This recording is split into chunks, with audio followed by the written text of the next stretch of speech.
Welcome to Man Does Tech, where I solve the problems you didn't even know you had. In this video, I will show how to make a sushi mat. First, gather your materials. You'll need about 20 to 25 bamboo skewers, each around 10 inches long. Also, grab a roll of kitchen twine, roughly 20 feet in total.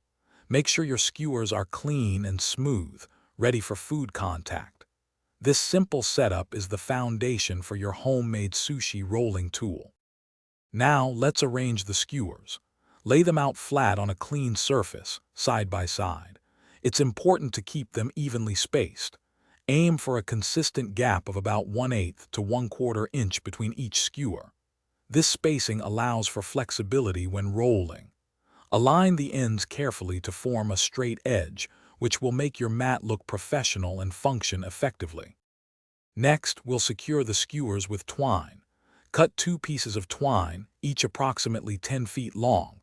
Take one piece and tie it around the first skewer, about 1 inch from its end. A simple square knot works well to hold it firmly. Continue this process, tying the twine around each subsequent skewer. Remember to maintain that consistent 1/8 to 1/4 inch spacing between them.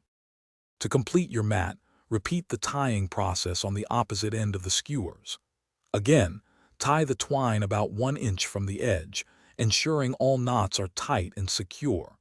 Double-check that your skewers remain parallel. Finally, trim any excess twine, leaving about 1/2 inch for a clean, neat finish. Your very own homemade sushi mat is now ready to help you roll perfect sushi. Thanks for watching. If you found this helpful, don't forget to like and subscribe.